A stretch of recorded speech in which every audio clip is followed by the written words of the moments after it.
Trending topics நேரில் கொண்டுக்கோங்க. சமீபத்தில் வந்து பார்த்தீங்கன்னா நேற்று இரவு நினைக்கிறேன், அங்கே நியூஸ் 18 ஹோஸ்ட் பண்ணியிருக்காங்க. இந்த டிபேட் பேச்சு நடக்கும்ல, இந்த மாதிரி டிபேட் விவாத மேடையும் ஒன்று கண்டக்ட் பண்ணுவாங்க. ஸோ அதில் வந்து பார்த்தீங்கன்னா எல்லா கட்சிக்காரரும் அவங்களோட சம்மந்தப்பட்ட விஷயத்த பேசுவாங்க. ஸோ அதில் வந்து பார்த்தீங்கன்னா இந்த பிஜேபியிலேருந்து சூர்யான்ற ஒருத்தர் பேசியிருப்பார். ஸோ அதே மாதிரி இங்கே வந்து திமுகலேருந்து வந்து பார்த்தீங்கன்னா செந்திலா இருக்கட்டும் சரி, சேகர் பாபு இருக்கட்டும் சரி, இவங்க பேசியிருப்பாங்க.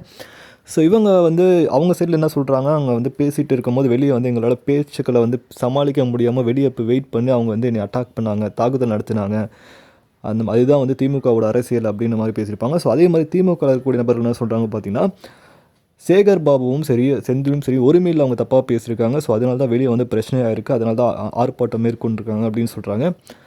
ஸோ டிபேட் பேச்சு வந்து பார்த்தீங்கன்னா நார்மலாக வந்து விவாதம் மேடைன்றது 2 பேருக்கும் அவங்களோட ஆப்போனண்ட் அவங்களோட பதிவுகளை வந்து பதிவு பண்ணுறாங்க. மக்களுக்கு என்ன செய்ய போகிறோம், இவங்க என்ன செய்யலை, இவங்க என்ன செஞ்சுருக்காங்க, எங்களால் என்ன மாற்றத்தை உருவாக்கியிருக்கோம், இவங்களால் என்ன மாற்றத்தை உருவாக்க முடியலன்னு பேசுவாங்களே தவிர, அங்கே போய்ட்டு சண்டை செய்வோம் வாங்கடா அப்படின்னு சொல்லிட்டு வெளியே போய் 2 பேருமே சண்டை போட்டு அடிச்சுக்கிட்டது வந்து பார்த்தா அதை வீடியோவாக ஷேர் பண்ணி அதை சோஷியல் மீடியாவில் பரப்பிட்டுருக்காங்க, வைரலாக போயிட்டுருக்கு.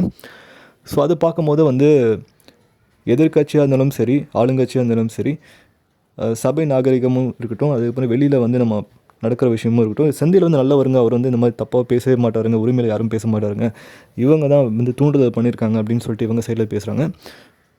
ஸோ எதுவாக இருந்தாலும் சமூக நலத்துடன் மக்களுக்கு நல்லது செய்த பணிகளுடன் நீங்கள் வந்தீங்கன்னா நல்லாயிருக்கும்னு நினைக்கிறேன். ஸோ இதை எப்படி நீங்கள் பார்க்குறீங்கன்னு சொல்லிட்டு, என்ன கருத்தில் பார்க்குறீங்கன்னு சொல்லி கமெண்ட் பண்ணுங்கள். ஸோ இந்த மாதிரி கூடுதலான தகவலை தெரிஞ்சுக்கலாம். சேனல் சப்ஸ்கிரைப் பண்ணுங்கள். மகிழ்ச்சி.